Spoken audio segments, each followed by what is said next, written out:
BTRC আমাদেরকে জানিয়েছে 16 December থেকে এনইআইআর সিস্টেম চালু হবে। তো এইটার ক্ষতি এবং ভালো দিক যেটাই আমরা এইটাই ব্যাখ্যা দেব, সেটা হলো যে এনইআইআর সিস্টেম সিকিউরিটির জন্য পারফেক্ট। আমরা মনে করি এটা আমরা সাধুবাদ জানাই, ঠিক আছে। কিন্তু বিষয়টা হলো এই সিস্টেমটা 16 ডিসেম্বর চালু হওয়ার পরে যে সমস্যাগুলো হবে, সেই যে সমস্যাগুলো আমরা ফেস করব, প্রথমত যে অনিবন্ধিত যে ফোন, আমরা যে পিআই প্রোডাক্টের ব্যবসাটা করি সেটা হলো যে এই পিআই প্রোডাক্টটা 16 ডিসেম্বরের পরে আর চলবে না। সেটা কাস্টমার এটা নিয়ে সাফার করবে, আমরা ব্যবসায়ীরা তো করবই। 16 ডিসেম্বরের পরে বাংলাদেশে বিদেশ থেকে যত ফোন আনবে এগুলি বন্ধ হয়ে যাবে। আমাদের কাছে পর্যাপ্ত পরিমাণ স্টক আছে, এগুলিও বন্ধ হয়ে যাবে। ডক্টর মোহাম্মদ ইউনূস সাহেব উনি একজন ইন্টারন্যাশনাল ফিগার, উনি অর্থনীতি নিয়ে অনেক কাজ করেছে। এই দেশে আপনার গরিব মানুষের ঘরে ঘরে উনি মোবাইল পৌঁছাই দিয়েছে, গরিব মানুষের ঘরে ঘরে উনি ঋণ প্রদান করেছে। এই দেশের অর্থনীতি ডেভেলপমেন্টের পিছনে অনেক বড় অবদান ইউনূস সাহেবের আছে।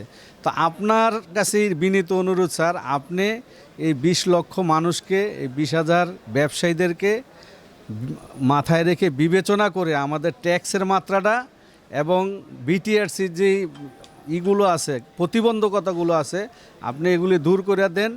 এনবিআরের সাথে, বাণিজ্য মন্ত্রণালয়ের সাথে, প্রয়োজনে বিটিআরসির সাথে ব্যবসায়ীদেরকে নিয়ে আপনি বসায়া এটার একটা সুরাহা করে দেন। আমরা ব্যবসায়ীরা 100 বার বলি, ট্যাক্স দিয়ে মাল এনে ব্যবসা করতে চাই। এটার বৈষম্যটার কথা আপনি দেখেন, যারা ম্যানুফ্যাকচার করে তারা কিন্তু ডাইরেক্ট ফোনই আনে না বাংলাদেশে, বিভিন্ন পার্টসপাতি এনে তারা এখানে ম্যানুফ্যাকচার করে। তাদের জন্য 1% থেকে 7.5%, আর অনেক ক্ষেত্রে 15% পর্যন্ত আছে। তা আমাদের জন্য কেন 59.6% পর্যন্ত? আপনারা চিন্তা করেন, আমাদেরকে যদি এটাই বলে যে আপনারা এইটা দিয়ে আনতে হবে, আমরা আনবো, সমস্যা নেই। কিন্তু আসলে ক্ষতিটা কার? ক্ষতিটা তো জনগণের।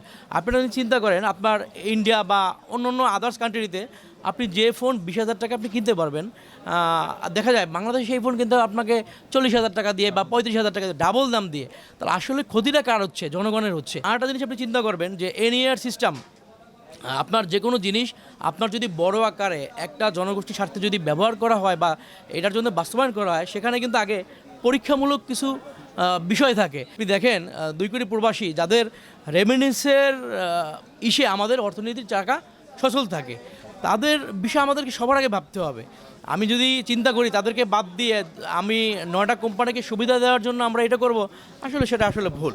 জনগণের স্বার্থে যদি হয় তাহলে আপনি যে কোনো কিছু বাস্তবায়ন করতে পারেন, এটাকে আমরা সবসময় সাধুবাদ জানাই।